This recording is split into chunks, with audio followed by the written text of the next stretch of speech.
Civilization's Suicide Pact, Rereading Silent Spring. Are we on the brink of another mass extinction? I have always believed that some books are meant to be read, while others are meant to carry us.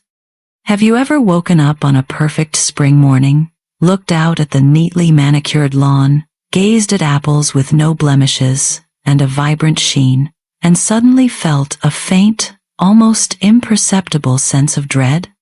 A while back, I came across a news story that barely made a ripple. Scientists had detected microplastics and hundreds of synthetic chemicals in human blood and even in the placentas of pregnant women. In that moment, as I looked at the plastic water cup in my hand and at the urban greenbelt outside the window, which appeared vibrant but was in fact devoid of even a single flying insect, I suddenly felt a chill run down my spine. I was reminded of an ancient concept: purity. Our generation is so obsessed with purity and control. We scrub every inch of the floor with disinfectant. We use insecticide to drive away every ant. We try to build a sterile, absolutely safe modern Eden. But at what cost? The cost is that, without realizing it, we are turning this planet into a giant, meticulously preserved specimen. With this profound sense of disorientation, I pulled an old book, published in 1962, from the very back of my bookshelf. You may have heard of it. It is hailed as the Bible that sparked the modern environmental movement. But today, I don't want to share it with you as a popular science book on environmentalism. Because, in my view, this is not an elegy for nature at all, but rather a notice of critical condition for human reason. That book is Rachel Carson's Silent Spring. Why am I talking about this book? Because it strikes at the heart of the greatest question in my life. Is humanity the omnipotent creator of this planet, or the most pitiable prisoner, trapped by its own arrogance? As we race headlong down the path toward a so-called better life, where exactly do the boundaries of our understanding lie? Today, please allow me to slow down my pace. I'd like to invite you to join me for a few minutes to re-examine the earth beneath our feet and reconnect with the essence of life.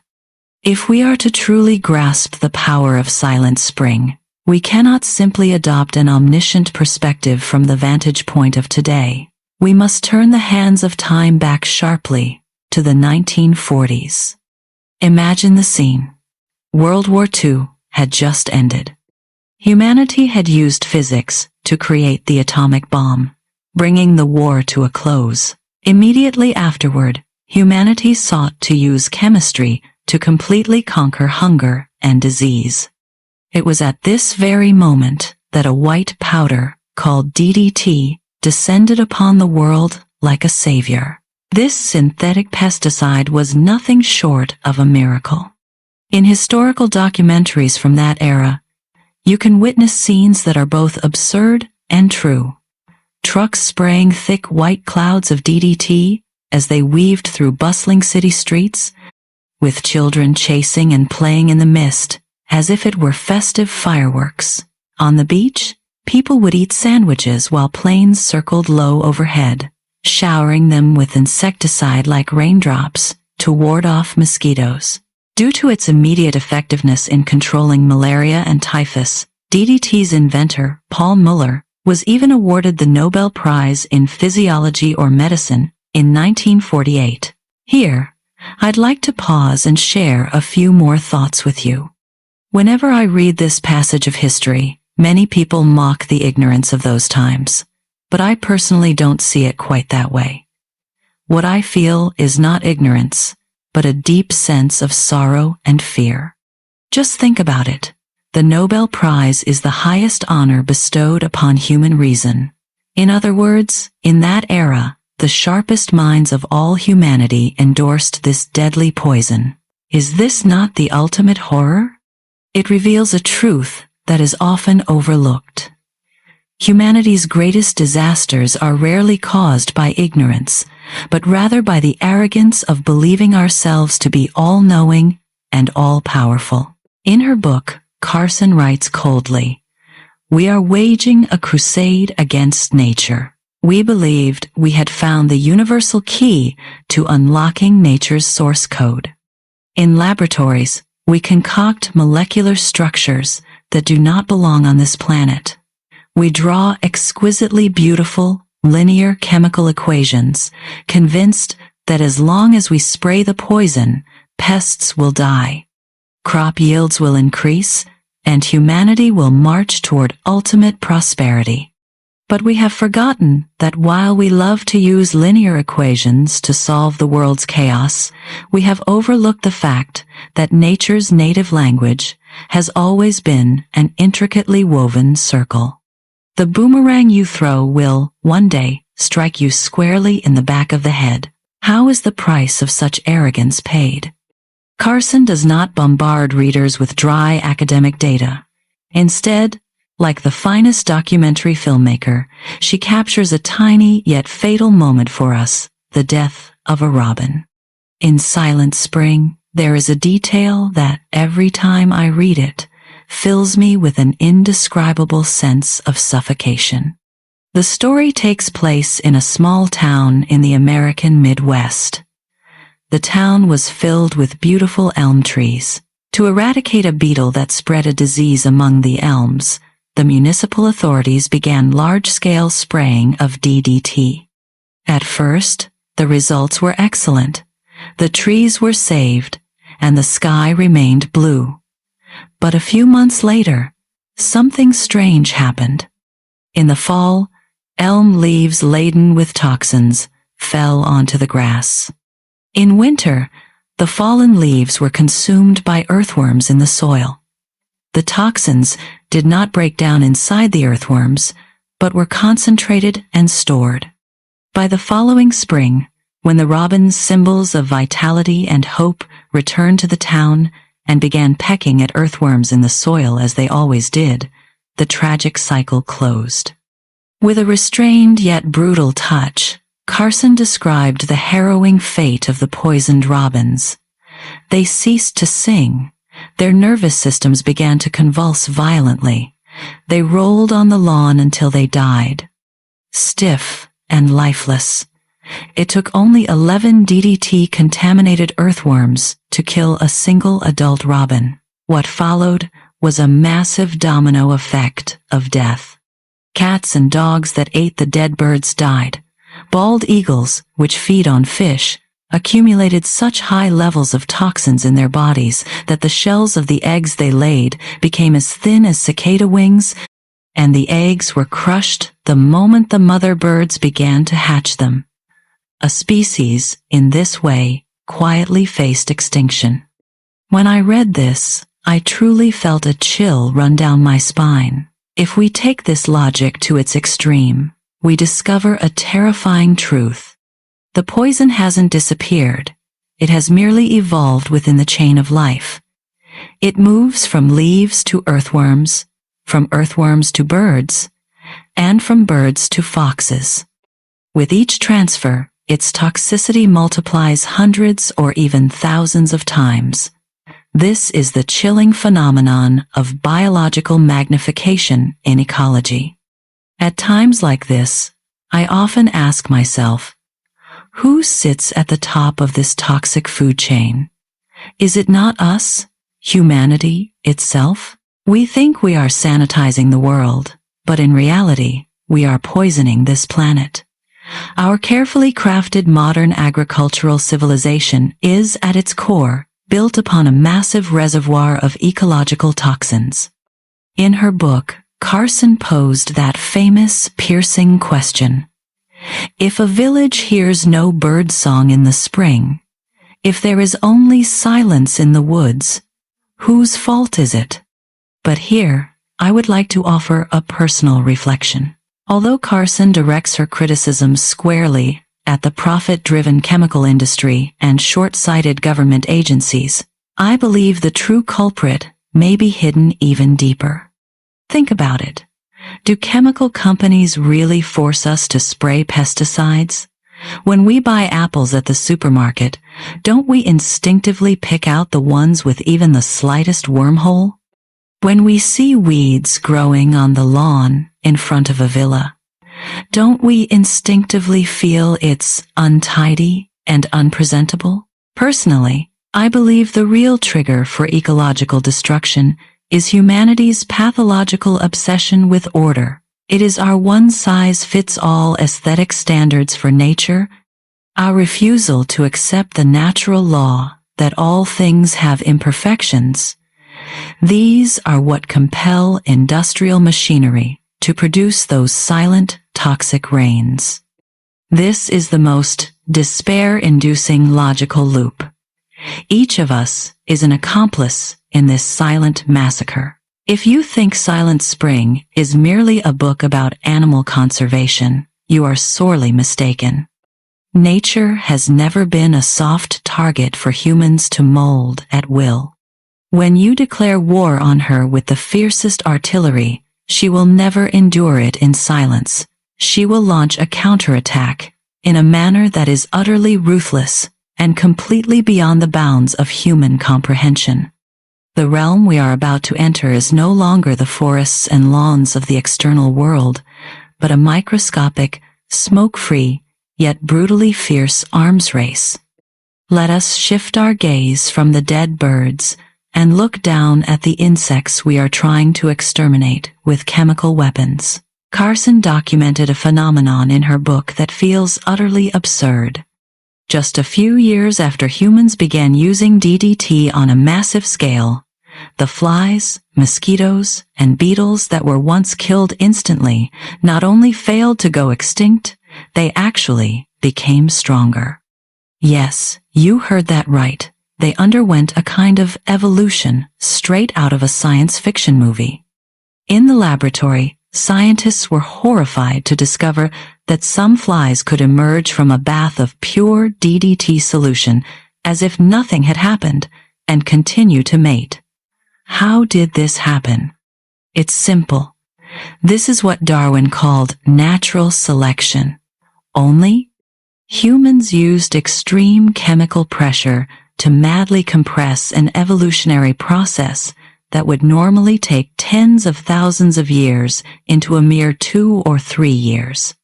When you spray poison on a field, 99% of the pests do indeed die. But pay attention to that remaining 1%. Those individuals, naturally carrying resistance genes, survive. They thrive in a vast, competition-free environment and begin to reproduce wildly. The second generation, the third generation, soon the entire field is crawling with super insects immune to this pesticide. Humankind panicked. What to do? So chemical companies developed even more toxic pesticides like DDT and parathion. They sprayed them, killing another 99% and once again selecting even more invincible supermutants. Here, I want to pause, take a deep breath, and share with you my true feelings upon witnessing this. What I feel is a deep, suffocating sense of helplessness. It's as if nature is mocking human arrogance with a deeply ironic silence. We thought we'd invented the ultimate weapon, and what was the result? We've merely played the role of nature's ruthless selection machine, personally cultivating an invincible army of alien creatures. We are trapped in a dilemma called antibiotic resistance. To eliminate the monsters we've created, we have no choice but to keep developing deadlier poisons and spraying them in ever greater doses. This isn't solving the problem, it's nothing short of drinking poison to quench our thirst. But my bottom line when reading has always been not to blindly follow the author 100%. Here, I'd also like to raise a deeply troubling question of my own. Although Carson strongly urges us in her book to lay down the chemical sword and seek ecological control methods, in practice, we often face situations far more complex and brutal than those described in the pages of a book. Were all those who used DDT back then truly irredeemable villains? No. Many of them were acting to save lives. After DDT was banned globally, in some extremely poor African nations, the loss of this cheap and effective mosquito control method has led to hundreds of thousands of children dying from malaria each year. Doesn't this create an unbearable sense of conflict? While we sit in our safe modern cities, gazing at blue skies and white clouds, calling for a ban on pesticides and a return to nature, in another corner of the world, people are dying in despair from high fevers caused by mosquito bites. You see, this is the roughest, most difficult to swallow part of the texture of life. Between human survival and reproduction, and the absolute balance of the ecosystem, there has never been a flawless solution. In this game of roulette, where the entire ecosystem is at stake, humanity arrogantly believes it holds the chips of destiny, yet forgets that nature is the house that never loses. So, perhaps the core of the issue isn't whether we should use science, but how we can set aside that delusion of solving everything in one fell swoop, and learn to coexist with nature's chaos in reverence. If you believe that the emergence of super insects is merely an agricultural issue, then the truths Carson reveals next will shatter the last vestiges of security within each of us. As I read the book's fourth core chapter, I found myself instinctively glancing at my hands and even feeling my pulse. I felt a deep chill seeping from the very marrow of my bones. Because Carson has turned the lens of her microscope on our own human cells. In the past, we always understood pollution as an external phenomenon, blackened rivers, hazy smog, and foul-smelling landfills. As long as we returned home, closed the doors and windows, and turned on the air purifier, we were safe. But this is a deadly illusion. Carson tells us that the most terrifying aspect of these synthetic chemicals is not that they can kill a person instantly, but their latent nature and penetrating power. Take an example. When we eat an apple sprayed with pesticides, or a piece of beef raised on feed containing antibiotics and hormones, those minuscule amounts of chemicals are not excreted from the body through metabolism. Where do they go? They cleverly dissolve into our body's fatty tissues, in the liver, in the kidneys, and in the fat surrounding our reproductive organs.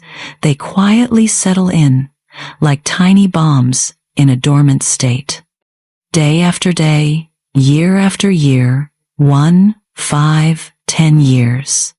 Until one day, when our bodies, whether due to illness or dieting, need to burn this fat for energy, these toxins, accumulated over a decade, will surge into our bloodstream like a burst dam, instantly devastating our nervous system and even directly attacking our cell nuclei. In Silent Spring, Carson uses vividly concrete language to describe how chemicals disrupt the extremely precise oxidative processes within cells. They sever the chain of energy production, causing normal cells to mutate because they can no longer breathe. This is called carcinogenicity. Its even more terrifying name is genetic mutation. Is this really the case? Have the substances we synthesized with our own hands ultimately altered the very essence of our lives? Yes. Those chemical molecules sprayed to make lawns greener and apples redder have crossed the barrier between species, penetrated the defenses of human skin, swum through our crimson blood, and ultimately embedded themselves deep within the double helix of our DNA. It was only when I realized this that I truly understood why Carson titled this book Silent Spring. This silence is not merely the silence of a forest devoid of birdsong. If we allow this tampering with the very fabric of life to continue, the silence of the future will be the silence of delivery rooms, where no infant cries are heard. A deathly silence as the entire human gene pool descends into degeneration and depletion. Our generation may be able to live to our 80s or 90s with the help of various medical devices. But what about the next generation? When those genetic codes distorted by chemicals are passed down, what kind of offspring will we produce? This is a situation unprecedented in human history. For millions of years, the only forces capable of altering the human genetic sequence were natural forces, such as cosmic rays and solar radiation. Yet today, a can of insecticide that an ordinary person can buy for a dozen or so yuan off a supermarket shelf has, astonishingly, acquired the power to intervene in human evolution. Unwittingly, we have not only become the perpetrators and the victims, but also the ultimate sacrificial offerings in this dead end we have set for ourselves. What a cruel, yet utterly irrefutable, closed loop of logic this is. Let us continue this profound intellectual journey, diving to the deepest reaches of our understanding. We have witnessed nature's ruthless counterattack in the form of drug resistance, and we have confronted those invisible bombs that penetrate our skin and alter the very fabric of our lives. We seem to have been driven into a suffocating dead-end humanity. The species that boasts of being the Earth's master appears to be sitting on a powder keg of its own making, smoking a cigarette, oblivious to the danger.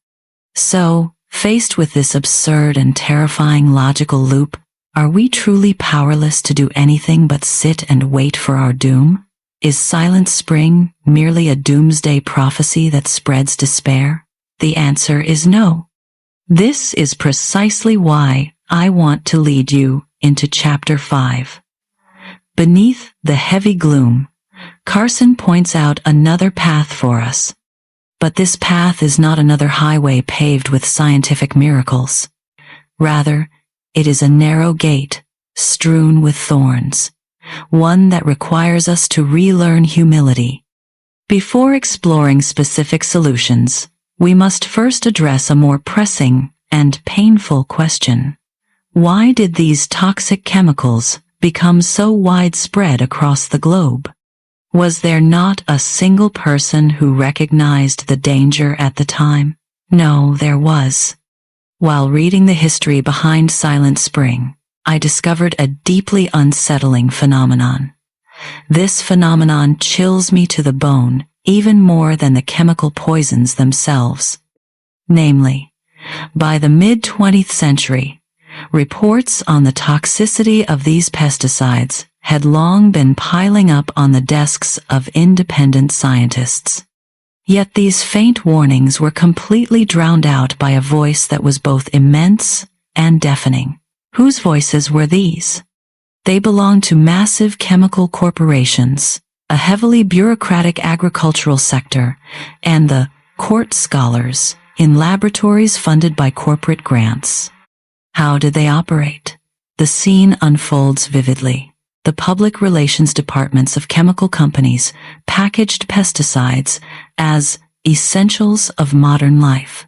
Through a barrage of advertisements, they told housewives that a home free of insects is a happy home.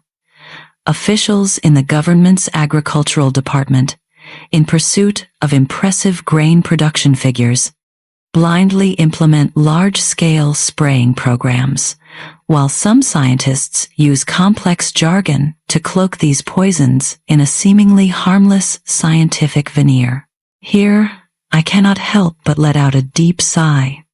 Isn't this nothing less than blatant biopolitics? The truth isn't that it doesn't exist, it's that it has been monopolized by capital and power. They have monopolized the right to interpret safety and the definition of a good life. Carson wrote angrily in her book, "This is an era in which the public's right to know has been stripped away. When we, as ordinary consumers, stand before supermarket shelves facing those beautifully packaged insecticides, labeled safe and non-toxic, do we truly have the freedom to choose?" Our subconscious minds have long been brainwashed by this powerful capitalist narrative. We have been conditioned into giant babies who pursue only superficial perfection, having completely lost our ability to perceive the complexity of life. But at this moment, I must once again voice my own independent thoughts. I do not want us to remain stuck at the level of merely cursing capitalism. To simply shift the blame onto chemical companies is intellectual laziness. Let me ask, if capitalism attempts to hypnotize us with a certain narrative, is it not because there is already a weakness within us, a desire to be hypnotized? Have we become too accustomed to outsourcing our health and environmental safety to so-called experts and authoritative systems? Isn't this unconditional blind obedience to technological authority, this inertia of abandoning independent thought and critical skepticism, a chronic poison far more terrifying than DDT? We always assume that simply pressing the button on a sprayer will effortlessly solve our immediate troubles. But we fail to realize that with every press of the button, we surrender not only the power of life and death over that insect, but also our own reverence for the complexity of life and our sense of responsibility as citizens of the earth. So where exactly lies the path to break this spell and emerge from this forest of death? In the final section of her book, Carson proposes another way: biological control. Simply put, this means abandoning the indiscriminate bombing with chemical weapons and instead harnessing nature's own checks and balances to control pest populations. For example, the book mentions the method of introducing natural enemies. There was a species of scale insect that plagued citrus trees, leaving California's fruit farmers helpless. No matter how many times they sprayed chemical pesticides, the scale insects only multiplied. Later, scientists introduced a species of Australian ladybug from Australia. This ladybug feeds exclusively on scale insects. In just over a year, without a single drop of pesticide, California's citrus groves were restored to health.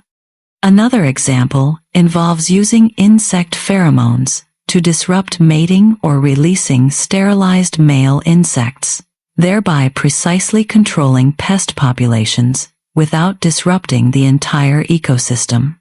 Don't these methods sound clever, even a bit poetic? It's a form of Tai Chi that aligns with the laws of nature, rather than a head-on nuclear deterrence. Yet, as I read about these seemingly ideal solutions, a huge question mark involuntarily popped into my mind. I must pour a bucket of cold water on this romantic notion. Is biological control really the flawless, ultimate answer? In practice, the dilemmas we face are far more complex than those described in textbooks. Wouldn't introducing non-native predators risk causing new ecological disasters? Australia once introduced American bullfrogs to eradicate beetles in sugarcane fields. What was the result? The bullfrogs didn't eat the sugarcane beetles at all. Instead, with no natural predators, they multiplied wildly in Australia, becoming a terrifying invasive species that remains a nightmare for the Australian ecosystem to this day. You see, this is yet another of nature's mockeries. When we attempt to patch up nature's wounds with our self-righteous cleverness, we often only end up tearing open a deeper gash. This reveals a cruel philosophical truth. An ecosystem is a colossal blind box of suffocating precision, and every careless nudge we give it may trigger a butterfly effect that spans species and centuries. Therefore, I believe the true significance of Carson's proposal of biological control lies not in providing a set of operating instructions that can be immediately put into practice. What she truly sought to do was, through the very act of proposing this method, to forcibly shift humanity's core mindset when confronting nature.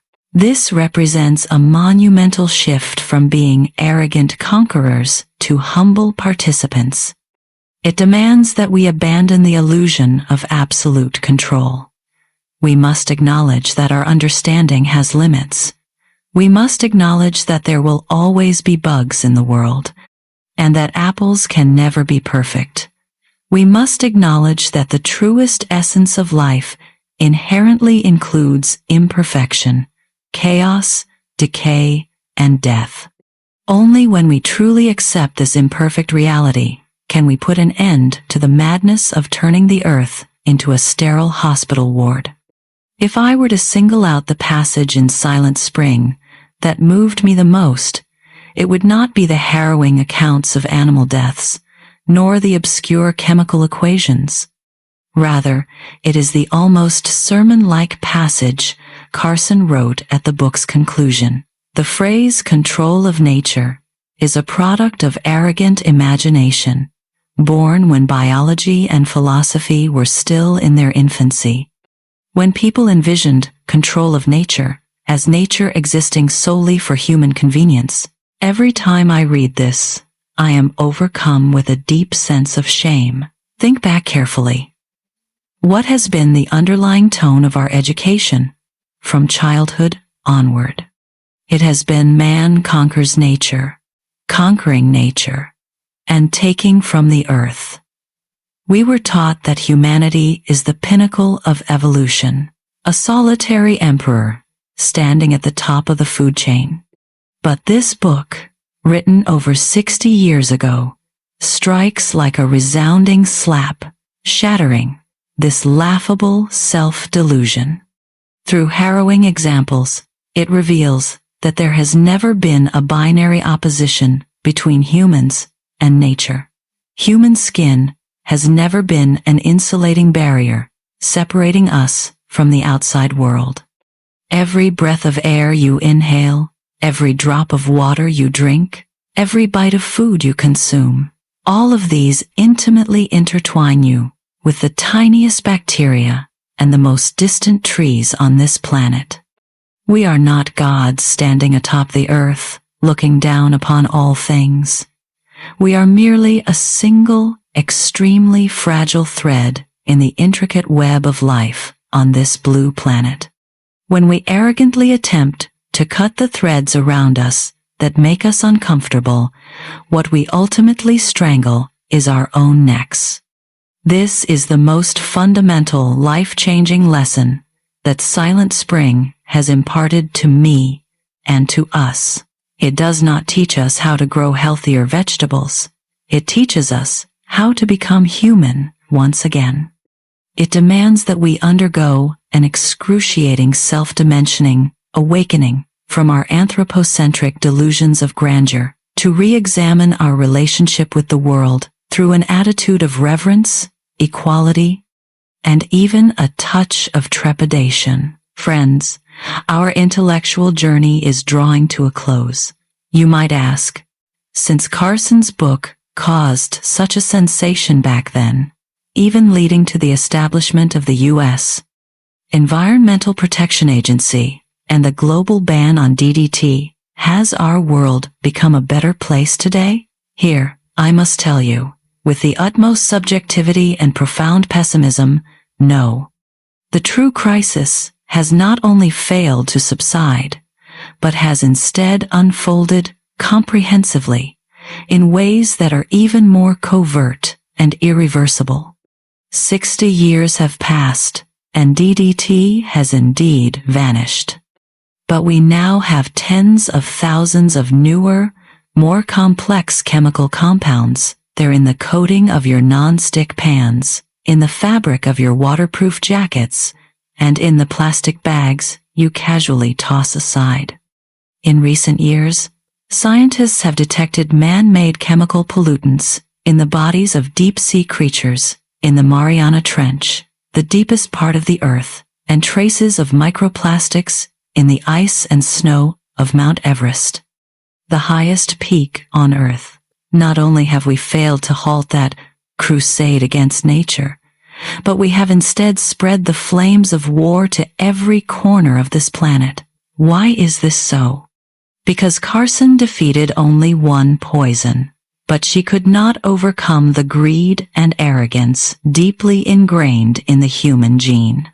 As long as our pursuit of material abundance knows no bounds, as long as we remain deluded by the false illusion of a perfect life, and as long as our economic machine continues to devour natural resources at an exponential rate to keep itself running, then the spring of this planet will inevitably and irrevocably descend into a deeper silence. This is the most genuine, almost despairing feeling I had after finishing this book. But despair does not mean giving up. At the end of this program, I want to set aside all preaching and, with the utmost sincerity, share a personal choice I have made with you all. I no longer seek out that flawless apple at the supermarket. I've begun to tolerate the occasional spider in my home, and when I look at the uneven, even weed-covered ground beneath my feet, I no longer feel anxious, but rather a long-lost sense of groundedness, rich with the texture of life.